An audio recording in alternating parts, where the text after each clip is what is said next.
1500 বছর ধরে কোরআন শরীফ মক্কার মুশরিক জালিমরা যখন বলেছিল এই কোরআন তো মানুষের রচনা, মানুষ লিখেছে, ওই সময় আল্লাহ পাক বলেছিলেন তোমাদের যদি সন্দেহ হয় কোরআনের উপরে তাহলে পুরো কোরআনের নাই একটা কোরআন লিখে তোমরা তো দেখাতে পারবে না। আল্লাহ বললেন কোরআনের নাই একটা ছোট্ট সূরা তোমরা তৈরি করে দেখাও। আজকে কোন যদি মানবরূপী পশু বলে এই কোরআন মানুষ লিখেছে, মানুষের বাণী, মানুষের কথা, তাহলে তাকেও তো এই চ্যালেঞ্জটা অ্যাকসেপ্ট করা দরকার। এই কোরআনের নাই পুরো কোরআন তো দূরের কথা, কোরআনের নাই একটা ছোট্ট সূরা লিখে দেখাও, কোরআনের নাই একটা ছোট্ট সূরা বানিয়ে দেখাও। এ যুবকেরা 1500 বছর ধরে পুরো দুনিয়া জুড়ে কোরআনের মোকাবেলা করার জন্য আমেরিকা থেকে শুরু করে ইংল্যান্ড, ব্রিটেন থেকে শুরু করে কোটি কোটি ডলার টাকা খরচ করে এই কোরআনের ভুল বার করার জন্য চেষ্টা করছে। কেউ 27 বছর, কেউ 30 বছর, কেউ 35 বছর এই কোরআনের রিসার্চ করতে করতে করতে ওই রিসার্চকারীরা বলতে লেগেছে একটা ভুল পেয়েছি, ওটা কোরআনের মধ্যে নয়, ওটা আমার মধ্যে ভুল পেয়েছি। এই ভুল হলো এটা, কোরআনকে না মেনে দূরে আছে। কোরআন কোন মানুষের কথা নয়, কোরআন হলো মহান স্রষ্টার বাণী। তাই তারাও দলে দলে ঈমানের কলেমা পড়ে কোরআনকে গাইড বুক হিসাবে মেনে নিচ্ছে।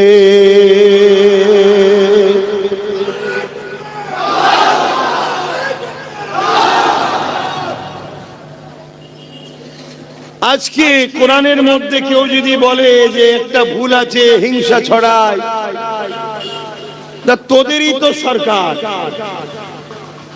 প্রধানমন্ত্রী তো তোদের, স্বরাষ্ট্রমন্ত্রী তো তোদের, কোরআনের আয়াতটার বিরুদ্ধে সুপ্রিম কোর্টে কেস কর। আর তোরাই তো আমেরিকাকে আব্বাজান বলে মানিস। আমেরিকা যখন রাষ্ট্রসংঘের মাথায় বসে আছে, দরকার রাষ্ট্রসংঘকেও বল বলে কোরআনের ওই আয়াতটার বিরুদ্ধে মামলা করে এটাকে রুখে দে। শুনছেন তো নাকি? কিন্তু এরা এই ডিবেটে যাবে না। কেন জানে? এই ডিবেটে গেলে একটাই প্রমাণ হবে, কোরআন যে সত্য সেটা রাষ্ট্রসংঘ বলতেও বাধ্য হবে, আমাদের সুপ্রিম কোর্টও বাধ্য হবে। তখন দেখা যাবে এই খবর পুরো দুনিয়াতে ছড়িয়ে যাচ্ছে, হিতে বিপরীত হয়ে যাবে, লোক কোরআনের প্রেমিক হয়ে যাবে। জোরে বলুন সুবহানাল্লাহ। এই ডিবেটে যাবে না। গায়ে জোর আছে, মিডিয়ার সামনে ভক ভক ভক ভক ভক ভক করে পাগলের মতো বলে ফেলল।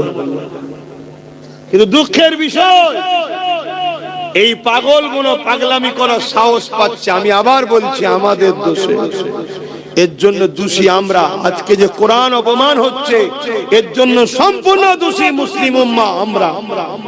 আল্লাহ আমাদেরকে যে কাজে পাঠিয়েছে সে কাজ না করে আমরা দুনিয়াদার নেতাদের চাটুকারি করে পা চেটে বেড়াচ্ছি।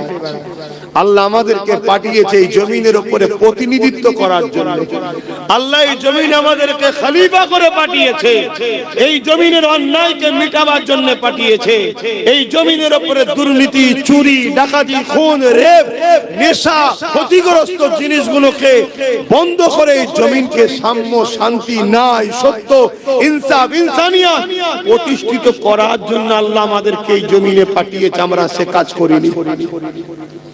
কোরআন তার গাওয়া দিচ্ছে, কুনতুম খায়রা উম্মাতিন উখরিজাত লিন-নাস তা'মুরুনা বিল মা'রুফ ওয়া তানহাউনা আনিল মুনকার। আল্লাহ আমাদেরকে দুটো কাজ দিয়েছে, অন্যায় করো না, অন্যায়কে মিটাও, ন্যায় করো, ন্যায়কে প্রতিষ্ঠিত করো। এই দুটো কাজ আল্লাহ আমাদের দিয়েছে, আমরা করিনি। এই জন্য আজকে এত সমস্যা। যতদিন এই দুনিয়া জমিনে সাহাবা হুজুরদের থেকে নিয়ে ইমাম মুস্তাহিদ ফুকাহা থেকে নিয়ে এই জমিনের উপরে মানবতার পক্ষে, ইনসাফের পক্ষে, ইনসানিয়াতের পক্ষে, গরিব দুঃখীদের পক্ষে, এতিমদের পক্ষে, বিধবাদের পক্ষে এ নওজওয়ানেরা আমরা লড়াই করেছি। ততদিন এই জমিনের উপরে আল্লাহ আমাদেরকে ইজ্জতওয়ালা করে রেখেছিল, এই জমিনের উপরে আল্লাহ আমাদেরকে শানওয়ালা করে রেখেছিল, এই জমিনের উপরে আল্লাহ প্রতিনিধিত্ব আমাদেরকে দিয়েছিল। কিন্তু যেদিন থেকে আমরা কোরআনের বিরুদ্ধে চলে গিয়ে আমরাই বেইনসাফি করছি, আমরাই জালিমের দলে মিশে গেছি, আমরাই শারাফির দলে মিশে গেছি, আমরাই চরিত্রহীনদের সঙ্গে দল করছি, সেই দিন থেকে আল্লাহ ওই জালিম চরিত্রহীন সমাজ বিরোধী নারীদের শোষণকারীদের আল্লাহ পাক আমাদেরকে তাদের পায়ে জুতো বানিয়ে দিয়েছে। দেখো আমাদের অবস্থা কোথায় এখন। কি ওয়াজ শুনছেন তো? ঘুমিয়ে বললেন না, অসুবিধা হচ্ছে? তাহলে ভুলের মাসুল দেখুন আমাদের অবস্থা কি বলে। যাদের হয়ে চাটুকারিতা করছি তারাই আমাদের মসজিদের দুশমন, যাদের হয়ে বুথ দখল করেছি তারাই আমার অখাবের দুশমনদের সাথে হাত মিলিয়ে দিল। কি কথা মিলছে তো নাকি? যাদের হয়ে ভাই ভাই মারপিট করেছি, নিজের কওমের মেয়ের নামে, বেটির নামে, মায়ের নামে মিথ্যাচার ছড়িয়েছি, নিজের কওমের ভাইয়ের ঘর ভেঙেছি, নিজের কওমের ভাইয়ের দোকানকে নষ্ট করেছি, যে বেঈমান মুশরিক গুলোর জন্য আজকে দেখুন তারাই আমাদের দুশমন হয়ে দাঁড়িয়ে গেছে। আমরা জলসা করতে গেলে তারা বলে হবে না, আমরা আমার গ্রামে আমার পয়সায় কাজ করব বলবে হবে না, আমি আমার জায়গায় মসজিদকে বড় করব বলবে হবে না, আমি আমার পয়সায় মাদ্রাসা করব বলবে হবে না, আমি আমার পয়সায় দিন করব তাও বলবে হবে না। তোদের কমিটি কমিটির ছেলে কমিটি এই লোকটা উঠলো কি করে? এবার বয়স্ক মানুষ, আমি কিছু বলবো এখন এতগুলো ক্যামেরা হচ্ছে, ওগুলো দেখে তো হুজুরের ছেলে অপমান করছে।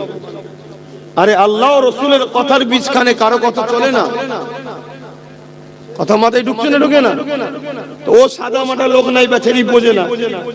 তোমাদের তো কমিটির মানুষের তো খেয়াল রাখা দরকার। ও ঘন ঘন আসা হয়ে গেছে না?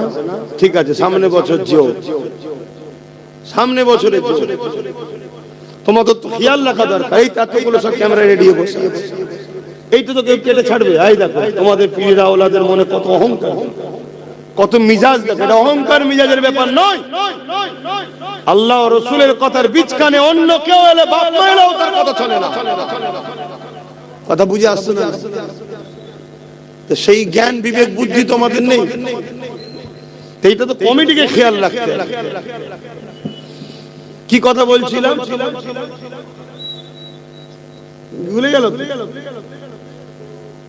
বলেন কি কথা বলছিলাম?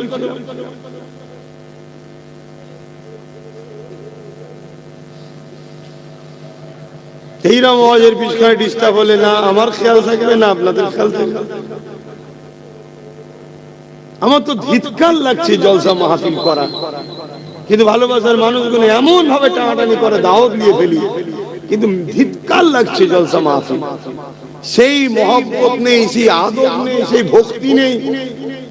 আর ওই একতরফা বলা হচ্ছে, একতরফা শুনছে, কাজের কি হচ্ছে কিছু বুঝাই যাচ্ছে। আজকে এত বড় একটা কথা ইসলামের বিরুদ্ধে, কোরআনের বিরুদ্ধে, এত বড় বড় মিথ্যাচার প্রকাশ্য বলে বেড়াচ্ছে, তাদের কোনো শাস্তি হচ্ছে না। তাহলে মুসলমান, কাল তোমাকে আমাকে যখন কতল করবে মনে হয় শাস্তি হবে? তোমার আমার দাম কি কোরআনের থেকে বেশি? তোমার আমার দাম কি ইসলামের থেকে বেশি? তাহলে ইসলামের উপরে আঘাত দিয়ে, কোরআনের উপরে আঘাত দিয়ে যদি আসামিদের শাস্তি না হয়, তাহলে আফরাজ ও সানাউল থেকে শুরু করে যতজনকে হত্যা করেছে এদের আসামিদের বিচারের আশা করে, বা আবার নতুন করে যত মুসলমানকে মারবে বিচারের আশা করে কোনো লাভ আছে? আর এটাই আল্লাহর পক্ষ থেকে ফয়সালা। তোমাকে আমাকে মার হবে, জালিমদেরকে মারাবে আল্লাহ। কেন তুমি আমি আল্লাহ ও রাসূল ছেড়ে যাদের প্রাধান্য বেশি দেব, সূরা বাকারাতে আল্লাহ বলছে আমি আল্লাহ তাদের হাতেই তোমাদেরকে মিটাবো। আমার নওজওয়ানেরা, তরুণেরা, এই কোরআনকে নিয়ে যুগে যুগে হাজারো ষড়যন্ত্র হয়েছে। এই কোরআনকে ভুলবার করার জন্য পৃথিবীর জমিনে লক্ষ কোটি ডলার টাকা যুগে যুগে ধরে খরচ করে আসছে। কিন্তু মনে রাখবেন, এই কোরআনের কাছে সবাইকে মাথা নত করে দিতে হয়েছে। দুনিয়ার সব বিষয় যখন সবাই দরজা বন্ধ করে দেয়, নতুন নতুন মুসিবতের কোনো সমাধান খুঁজে পায় না, ওই জায়গায় কোরআন দুটো হাত তুলে বলতে লেগেছে, আসো আসো, প্রতিটা সমস্যার সমাধান একমাত্র দিতে পারে আমি কোরআন, আমি দিতে পারি। আমার দেশের হুকুমত নোটবন্দি করলো কি জন্য? সন্ত্রাস মুক্ত করবে বলে। পেরেছে? বলুন বলুন। আর আমার রাসূল মক্কা মদিনা থেকে এমন সন্ত্রাস বন্ধ করেছে, আজকে 1450-1500 বছর হয়ে গেল। মক্কা মদিনায় সন্ত্রাস তো দূরের কথা, আপনি যদি 1 কিলো সোনার একটা বাক্স বিস্কুট ওপেন যদি রাস্তায় ফেলেও রাখেন, 1 মাস পরেও যদি যান ওটাকে পাবেন। শুনছেন তো নাকি?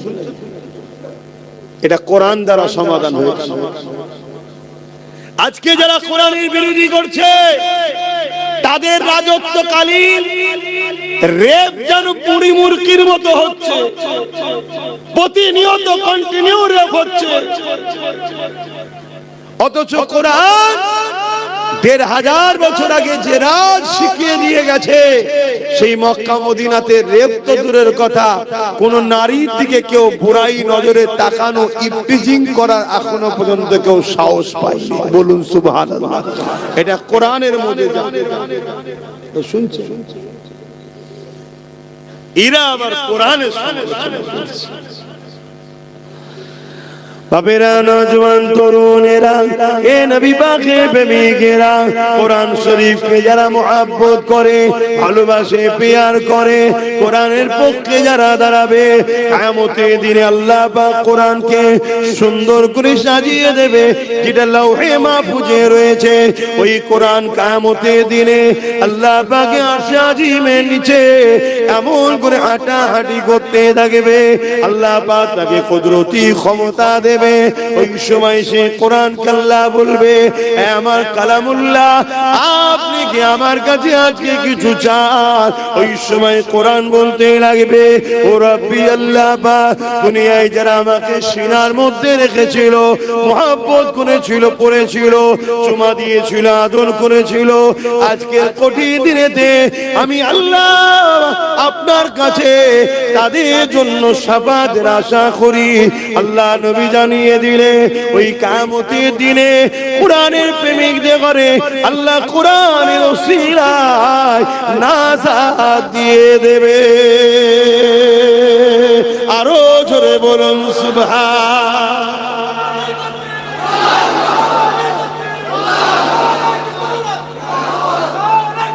আল্লাহ, তাহলে সেই কোরআনের পক্ষে আমাদের দাঁড়াতে হবে না? হবে না? এটা আল্লাহর পরীক্ষা। আল্লাহ কোরআনের হিফাজত করবে, কোরআনের দুশমনের বিচার আল্লাহ করবে। কিন্তু আমরা কোরআনের পক্ষে না দুশমনের পক্ষে? কোরআনের যদি পক্ষে হও, তাহলে প্রত্যেকটা গ্রামের পক্ষ থেকে গণস্বাক্ষর করে কোরআনের বিরুদ্ধে যে মিথ্যাচার করেছে, তার বিরুদ্ধে নিজ এলাকা থানাতে ডায়েরি কেস করা দরকার আছে না? এটা প্রথম স্টেপ। কমসে কম যে ক্ষমতাটা এখন আছে সেটা প্রয়োগ করো। পাশাপাশি এই কেস করার পর রাজ্য প্রশাসন যদি এই সন্ত্রাসবাদীর বিরুদ্ধে ব্যবস্থা না নেয়, তাহলে প্রতিটা গ্রাম থেকে উচিত এই রাজ্য সরকারকে ফেলে দিয়ে এমন সরকার আনা দরকার যে কোরআন মানে না তার বিষয় কমসে কম কোরআন ও বা কোন ধর্মের বিরুদ্ধে বাংলায় যেন কোনো কেউ মতনৈক্য করতে না পারে, করলে যেন তার বিরুদ্ধে আইন তৈরি করে। যেমন কেরল সহ তামিলনাড়ু সহ বিভিন্ন জায়গায়, কর্ণাটক বিভিন্ন জায়গায় আইন তৈরি হচ্ছে, কোন ধর্মের বিরুদ্ধে কেউ কথা বললে তাকে সঙ্গে সঙ্গে জেল দেওয়া হবে, ফাইন করা হবে। এরকম একটা আইন হওয়া দরকার আছে না নাই? তবে আমায় যদি বিশ্বাস করো, আল্লাহ যদি কখনো আমার ভাইকে ক্ষমতায় নিয়ে আসে, আমি তাকে বলবো আইনটা কর। কেন গণতান্ত্রিক দেশে আইনটা হওয়া অবশ্যই দরকার। কেন এই দেশের খাঁচা ধাঁচাকে বাঁচাতে গেলে এই আইন হওয়া দরকার, শুধু কোরআন নয়। আমার কাছে যেমন কোরআন প্রিয়, অন্য ধর্মগ্রন্থ তার কাছে প্রিয় হতে পারে না, পারে না। তাই কারো বিরুদ্ধে কোন ধর্মগ্রন্থের বিরুদ্ধে কেউ বললে, কোন ধর্মগুরুর বিরুদ্ধে কেউ বললে, তার বিরুদ্ধে আইনত ব্যবস্থা মামলা হওয়া দরকার। সংবিধানে আছে, কিন্তু সরকার লাগু করছে না। কেন সরকারও ভেতরে ভেতরে কোরআনের বিরুদ্ধে। কেন সরকারও বলেছিল কোরআন মিটে যাবে, আমার উন্নয়ন মিটবে না। তাহলে যদি আমরা কোরআনের পক্ষে হই, তাহলে এই দুটো প্রমাণ আমাদেরকে দেয়া দরকার আছে না না? প্রথম কথা, প্রত্যেকটা গ্রামবাসী, গ্রামের মানুষ বসে হেডিং তৈরি করে, যে থানার অধ্যুষিত এলাকায় আপনারা আছেন, এবং গণস্বাক্ষর হাজার হাজার মা বোনেদের স্বাক্ষর করে জমা দেন, জমা দেন। এবং তাতে লেখা থাকবে অবিলম্বে যদি রাজ্য সরকার উপযুক্ত ব্যবস্থা না নেয়, তাহলে আমরা আগামী দিন ব্যবস্থা নিতে বাধ্য হব। কথা বুঝে আসছে? এভাবে যদি বাংলার প্রত্যেকটা গ্রাম থেকে জমা পড়ে, এখানে দুটো দেখার বিষয় আছে।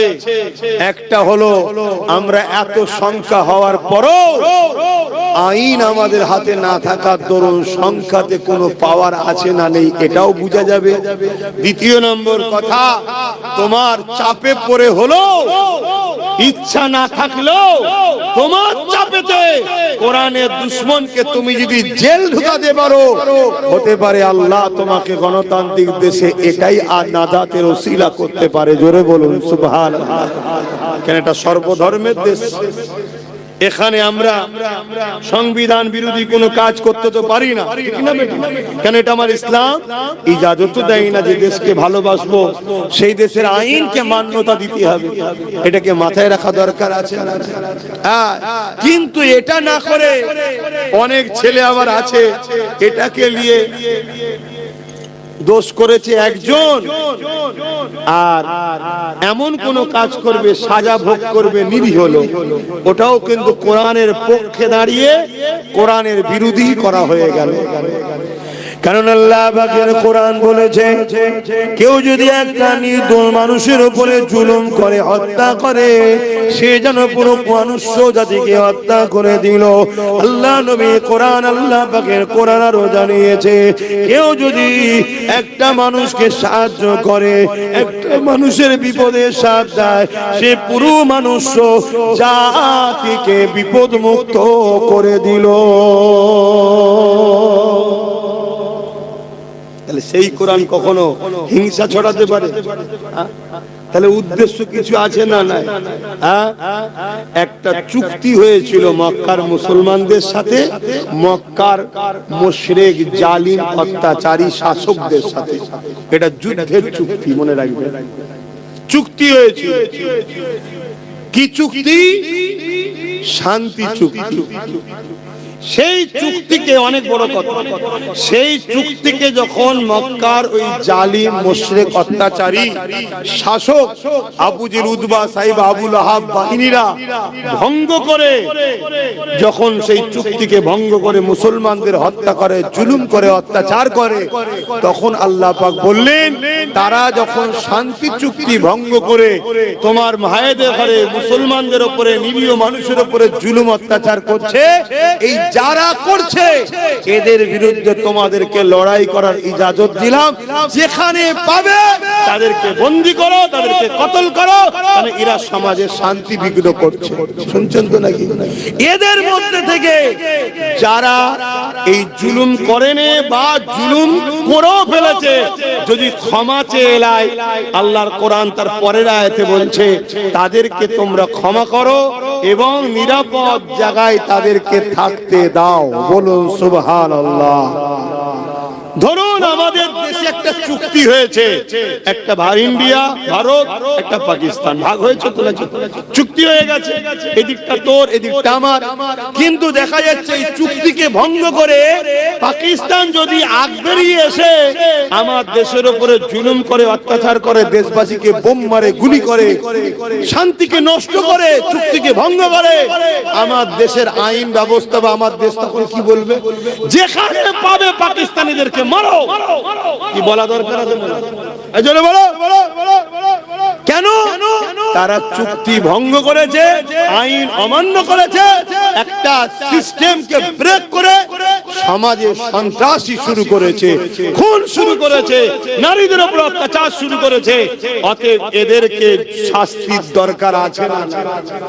সেই রকম একটা সিস্টেম মক্কার তৎকালীন সময় যারা শাসক ছিল, আবু জেহেল, উতবা, সাইবা, আবু লাহাব, এরা বড় বড় ক্ষমতাশালী, সমাজ বিরোধী, চরিত্রহীন ছিল।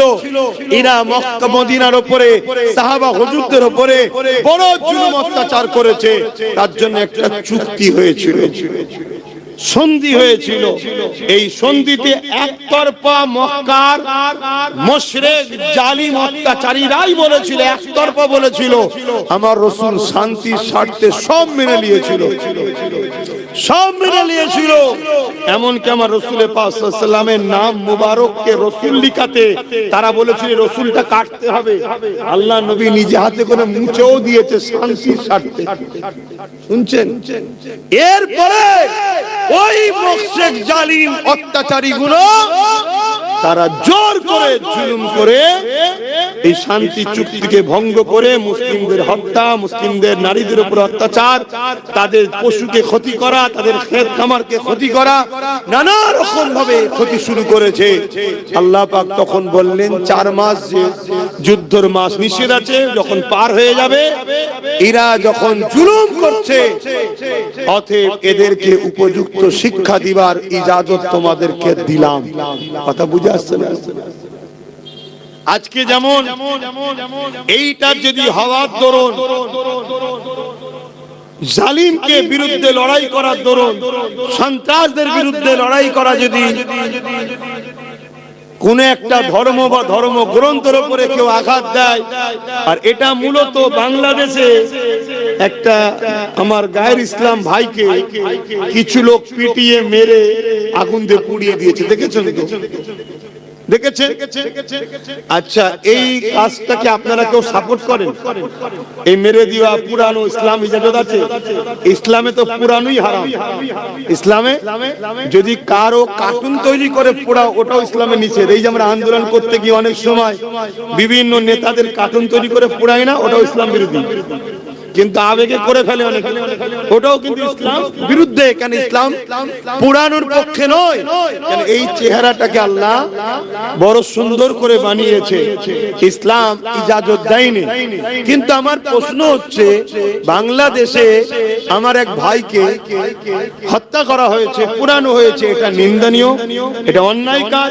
যারা করেছে সমাজ বিরোধী, তারা জঙ্গি, সন্ত্রাস, যাই বলবে, তাদের সর্বোচ্চ শাস্তি আমি মনে করি মৃত্যুদণ্ড দেওয়া দরকার। কিন্তু বাংলাদেশের আইন কি করবে, তার দেশের আভ্যন্তরীণ ব্যাপার তারা জানে। কথা বুঝে আসছে না? কিন্তু এইটা হওয়ার দরুন যদি কোরআন দোষী হয়ে যায়, কেন ওখানে নাকি মুসলমানরা মেরেছে বা নরের তাকবীর আল্লাহু আকবার দিয়েছে, এই কারণে ইসলাম ও কোরআন যদি দোষী হয়, তাহলে আমার ভারতবর্ষে আফরাজুলকে জ্যান্ত মানুষটাকে আগুন দিয়ে পুড়িয়েছিল যারা, তারা তো হিন্দু সমাজে, তারা জয় শ্রীরাম বলে। এরকম অহরহ আমার দেশে হচ্ছে না, হয়নি? জয় শ্রীরাম বলে বলে পিটিয়ে পিটিয়ে মারছে না মারেনে, খুন করছে না করেনে, তার জন্য কি তাহলে আমরা মুসলমান বলবো যে রাম জঙ্গি ছিল? এই বলবো? এই বলবে তোমরা? না, বলা যাবে না। কেন? একটাকে অন্যায় করার জন্য একটা কারণ নাম নিয়েছে বলেই তাকেই যে খারাপ বলতে হবে এমনটা নয়। কেন? কেউ দোষ করলে সে দোষী। স্কুলের একটা ছাত্র যদি ভুল করে তার জন্য কি প্রতিষ্ঠানকে বন্ধ করে দেন নাকি আপনারা? কথা বলুন। আমার দেশের অনেক হিন্দু ধর্মের ভাইরা তারা আজকে পাকিস্তানের সঙ্গে গুপ্তচর হয়ে আছে, প্রায় ধরা পড়ছে না বলেন?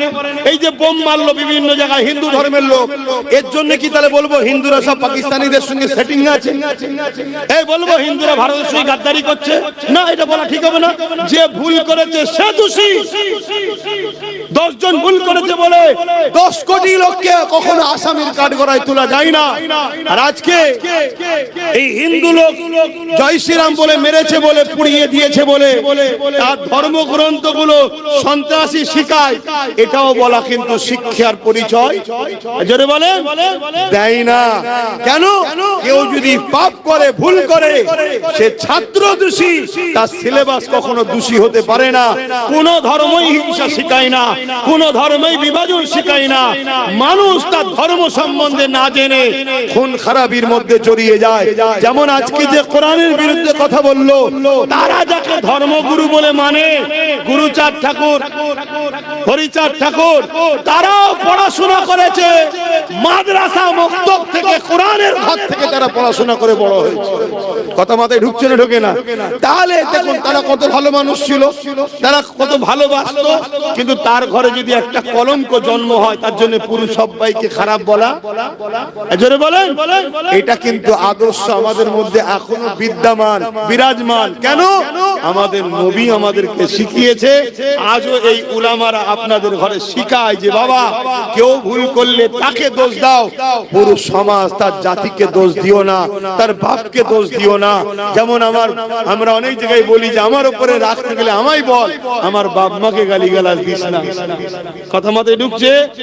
আজকে সেই জায়গায় এরা মূলত আমার দেশের সম্প্রীতিকে নষ্ট করছে, এরা আমার দেশের শান্তিকে নষ্ট করছে। আজকে পৃথিবীতে এক চীন আর ভারত ছাড়া আর কোন বড় দেশ নাই, সব ছোট ছোট দেশ। আমেরিকা চাইছে ভারতকে টুকরো টুকরো করে ছোট ছোট করে দেবো, তবে সবকিছুর উপর তার দাদাগিরিটা চলবে। তাহলে সেই জায়গায় এই দেশদ্রোহীদের বিরুদ্ধে এবং ধর্মের বিরুদ্ধে, এবং এদের মূলত লোক দেশকে শেষ করা, এদের বিরুদ্ধে দেশবাসী অন্য ধর্মের মানুষের ব্যবস্থা নেওয়া দরকার। নেবে কি না নেবে তাদের ব্যাপার, কিন্তু আমাদের নেওয়া দরকার আছে না?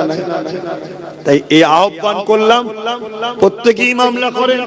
অলরেডি সর্বপ্রথম মামলার বিরুদ্ধে যে করেছে, যার বিরুদ্ধে মুসলিম সমাজের মানুষ অনেক সমালোচনা করো, সেটা নওশাদ সিদ্দিকী প্রথম করেছে। কথা বুঝে আসছে? আজ কত মুসলিম এমএলএ আছে, কত মুসলিম এমপি আছে, কত মুসলিম প্রধান আছে, বিডিও আছে, কি বলে ব্লকের দায়িত্বে আছে, কত মন্ত্রী দাবিদার মুসলমান। তুমি যদি মুসলমান সাচ্চা হও, এটাই তো তোমার টেস্টের সময়। কিভাবে এটা তো সময় নাকি? কিন্তু এখানে তুমি কেস করবে না, তাহলে জানতে হবে তুমি সেজে আছো মুসলমান। আগামী দিন তোমার পাশে মুসলমানদের দাঁড়িয়ে কোনো লাভ হবে না।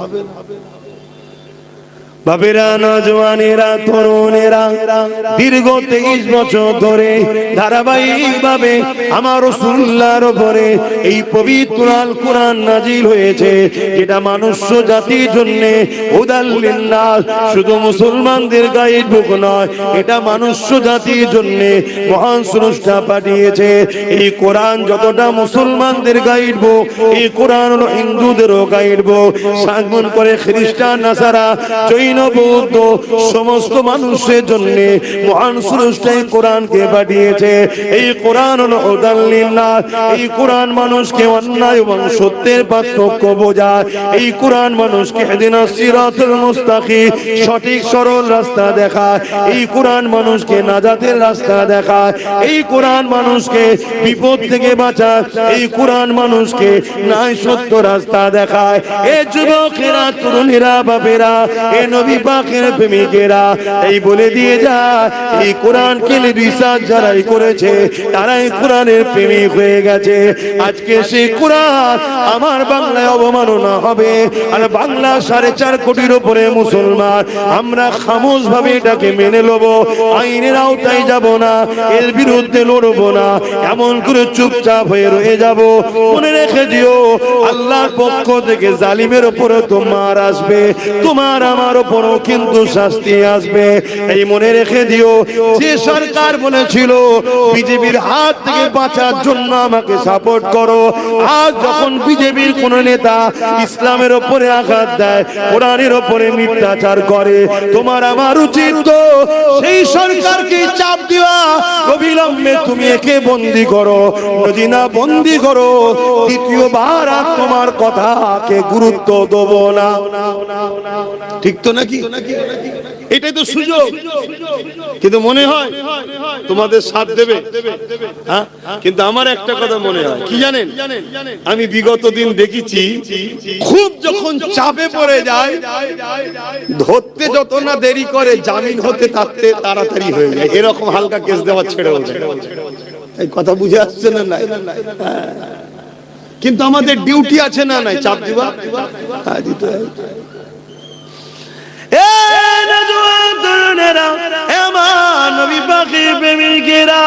এই দুনিয়ার উপরে আজ আমরা সহজে মসজিদ পেয়েছি, সহজে মাদ্রাসা পেয়েছি, সহজে দ্বীন ইসলাম পেয়েছি, সহজে কোরআন পেয়ে গেছি। এই আজকে আমাদের কোরআনের উপরে, দ্বীন ইসলামের উপরে, এমন করে মসজিদ মাদ্রাসার উপরে আমাদের অত না দরদ নাই। এই মুসলমানের ঘরে ছেলেরা যেভাবে বেঈমান নেতাদের জন্য লড়াই করছে, যেভাবে বেঈমান নেতাদের পিছনে সময় দিচ্ছে, তার থেকে যদি 1% এই মুসলমানের ঘরের ছেলে আল্লাহর ঘরে সময় দিত, দ্বীনের জন্য সময় দিত, কোরআনের প্রেমে সময় দিত, রাসূলুল্লাহ জিন্দেগি জীবন নিলে সময় দিত, মনে রেখে দেখ এই মুসলমান ঘরের ছেলে রে, আল্লাহ তোমাকে দুনিয়া তো শানওয়ালা করে দিত, আখিরাতে আল্লাহ তোমার জন্য জান্নাত নসিব করে দিত।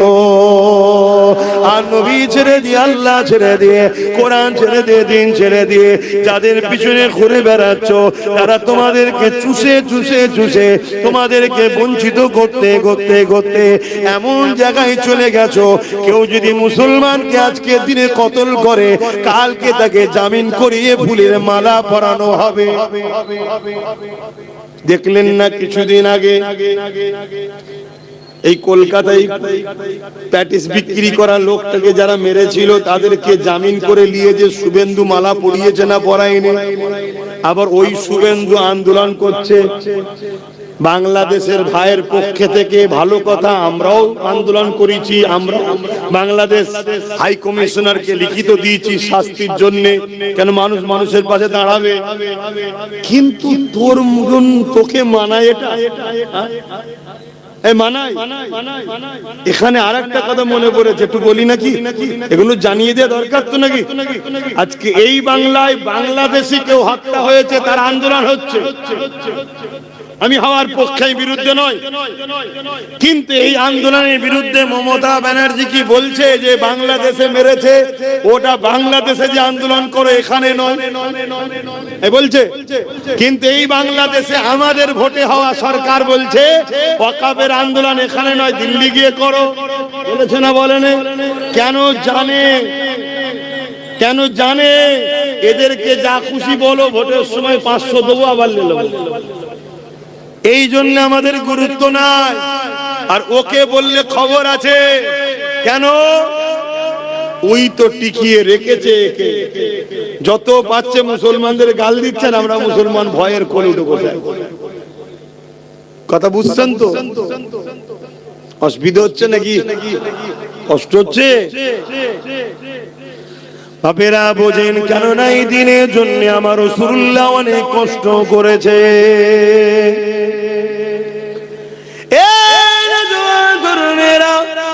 আল্লাহ নবী যখন ১৫০০ বছর আগে ৫৭০ খ্রিস্টাব্দে মক্কা জমিনে যখন নবী আমার আগমন করলে, আল্লাহ নবী বড় হতে লাগলে, বড় হয়ে দেখতে লাগলেন মক্কার বাপগুলো নিজের মেয়েগুলোকে জেন্ত পুঁতে দিতে লেগেছে।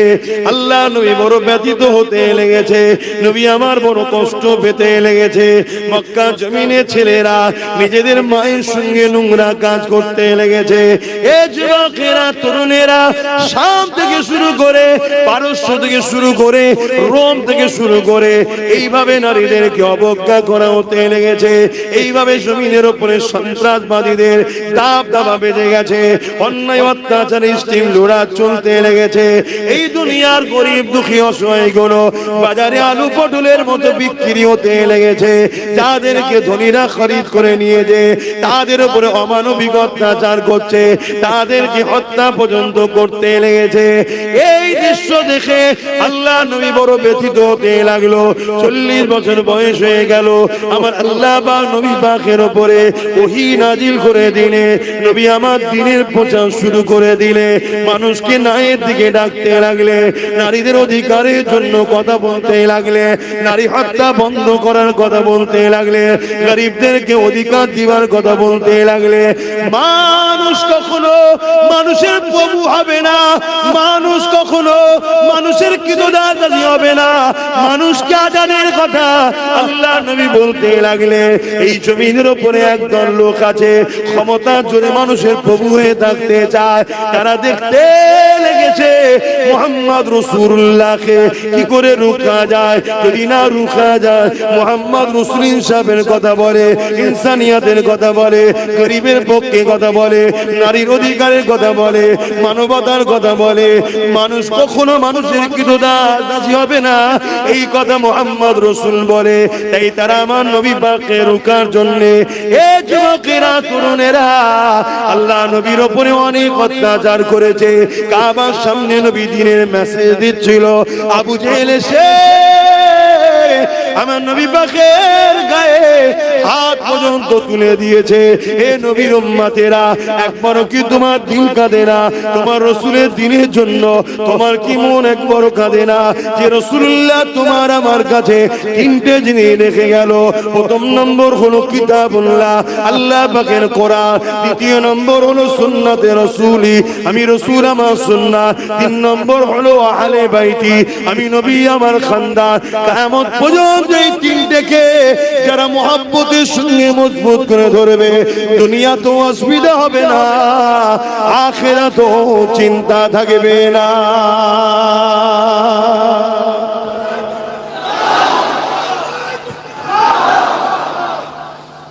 একবারও কি আমাদের মনে পড়ে না যে রাসূল ছাড়া আমরা জান্নাত যেতে পারবো না? সেই নবীর দ্বীনের জন্য কি করলাম? এর দলের জন্য, ওর দলের জন্য, তার দলের জন্য কি না করছি আমরা। আমার রাসূলের দ্বীনের জন্য কি করলি? তো ভাবেন, যদি না আজ ভাবেন, আল্লাহ ছাড় দিয়েছে, ছেড়ে তো দেয়নি, কাল কিন্তু কঠিন বিপদে পড়বেন। কিয়ামতে কঠিন বিপদে পড়বেন। এবং দুনিয়ায় এত কিছু হচ্ছে দেখে শিখছেন না? প্যালেস্টাইনে কি হলো, সুদানে কি হলো, ইরাকে কি হলো, লিবাননে কি হলো, চাসনিয়ায় কি হলো, বসনিয়ায় কি হলো, আমার দেশে কি হচ্ছে দেখছেন না? দিনকে দিন বেড়েই চলেছে, বেড়েই চলেছে। এখনো সময় আছে, এখনো সময় আছে। কোন ধর্মের বিরুদ্ধে আমাদের লড়াই নয়, আমাদের লড়াই মানবতার পক্ষে, সন্ত্রাসবাদদের বিরুদ্ধে। এই লড়াইয়ের দরকার আছে না নাই? এই লড়াই তো কোরআন করতে বলেছে, এই লড়াই তো করা আমাদের জন্য ফরজ। নামাজ যেমন ফরজ, ঠিক তেমনি মানবতার পক্ষে, ইনসাফের পক্ষে, ইনসানিয়তের পক্ষে লড়াই করো। আর জঙ্গিবাদ, সন্ত্রাসবাদ মানবরূপী পশুদের বিরুদ্ধে লড়াই করো। এটা আমাদের জন্য দায়িত্ব আল্লাহ দিয়েছে না দেয় না? জানেন দিনটাকে আমরা দিনকে মসজিদের মধ্যে সীমাবদ্ধ করে দিয়েছি, মাদ্রাসার মধ্যে সীমাবদ্ধ করে দিয়েছি। আমরা সব ছেড়ে দিয়ে বসে আছি। যাকাত তুলেছে, মাদ্রাসা বানিয়েছে। একবারও ভাবেনি যে আমাদের আইএস আইপিএস জজ ডিএম এর জন্য স্কুল কলেজে দরকার ছিল? এটা ভাবেন। শুধু যাকাত তুলেছে আর মাদ্রাসা বানিয়েছে। অথচ যাকাতের টাকা মাদ্রাসায় হয় না। যাকাতের টাকায় মাদ্রাসা, জোরে বলুন, এতিমখানা হয়, যেখানে সম্পূর্ণ এতিম থাকবে, তাদের থাকার জন্য ঘর হয়, আর এতিমদের পড়াশোনার জন্য যাকাত দেওয়া যায়। কেন? মাদ্রাসা গরিব নয়। মাদ্রাসা এই রসুল গরিব নাকি? রসুলের যাকাত চলে? যাকাত মসজিদে চলে, তাহলে মাদ্রাসাতেও চলে না। এগুলো তো জানি না। হ্যাঁ, ওই মাদ্রাসায় 10টা এতিম আছে, দিবার সময় বলে দিতে হবে এতিমদেরকে থাকা খাওয়া পড়াশোনার জন্য আমি খরচ দিলাম। কথা মাথায় ঢুকছে? যেখানে এতিমরা থাকে, এতিমদের থাকার ঘর করা যাবে। খুব বোঝে। তাহলে আমাদের উচিত ছিল না স্কুল কলেজ করা? আইএস আইপিএস ডব্লিউবিএস এর জজ ডিএম বিডিও আমাদের রাজনীতির নেতা তৈরি করা দরকার ছিল না? ছিল না? করেছে। এখনো সময় আছে, ভাবেন, এখনো সময় আছে। ছেলেগুলোকে পড়া, সবাইকে মৌলভী সাহেব করবে এই স্বপ্ন যাবেন না। সবাই যদি মৌলভী সাহেব হয়, মসজিদ একটা আর গ্রামে হাফেজ 10টা, মৌলভী সাহেব 10টা, ও মসজিদের ভেতরে ঢুকে গুতুগুতি হবে। যদি ঠিকও পড়ায় তাও লোক মারবে, কেন? ওকে তাড়াতে পারলে আমার চান্স। হাফেজ হওয়ার পরেও যদি তুরস্কের প্রেসিডেন্ট দেশ চালাতে পারে, তাহলে আমার বাচ্চাকে হাফেজ করব, আমার শখ করুন। কিন্তু পাশাপাশি কেন আমার বাচ্চাকে ডাক্তার বানাতে পারবো না? অপারেশন করার সময় কোরআন পড়বে। শুনছেন তো নাকি? কেন আমার বাচ্চাকে আইপিএস আইএস জজ ডিএম ভিডিও বানাতে পারবো না? আমার বাচ্চা ডিউটি করবে, কোরআন পড়বে। কথা কিছু মাথায় ঢুকছে না? ঢোকে না? আমাকে বেকার মনে হচ্ছে? বড্ড বেশি বকছি না? এই বছরটা বকে নিয়ে কি করব? ভালো লাগছে? খুব ভয়ানক সময় আসছে, বিশাল যুদ্ধ হবে আগামী দিন। তোমাদের তো খেয়ালই নাই। তৈরি হচ্ছে কি গো? আমি ভয় খাওয়া ছেলে না, ক্যামেরার সামনেই বলছি, বিশাল বড় যুদ্ধ হবে। তৈরি হচ্ছে তোমরা? তৈরি হও, তৈরি হও। আর এই তৈরি হওয়াতে যা হতে হয় সব হতে হবে। কিন্তু একটা আমার পক্ষ থেকে দাওয়াত দিয়া রইল, সেটা হলো এটাই, ছেলেগুলোকে না খেয়ে হলো শিক্ষিত করো। আইএস আইপিএস জজ ডিএম এর লাইনে ঢুকাও। বারবার বলে যাচ্ছি, এই যুদ্ধ কিন্তু বিরাট ভয়ানক যুদ্ধ হবে। ভাবো, যদি ভাবার হয় ভাবো, না ভাবার হয় তুমি তোমার ঘরে যে খাবে, আমি আমার ঘরে চলে যাচ্ছি। আল্লাহ ভরসা, দেখা যাক। কোন একটা জায়গায় কেউ বাপের মতো, কেউ ভাইয়ের মতো আপনারা, তাই বুঝাচ্ছি। দেখো না চারিদিকে কি হচ্ছে, খেয়াল করে দেখো।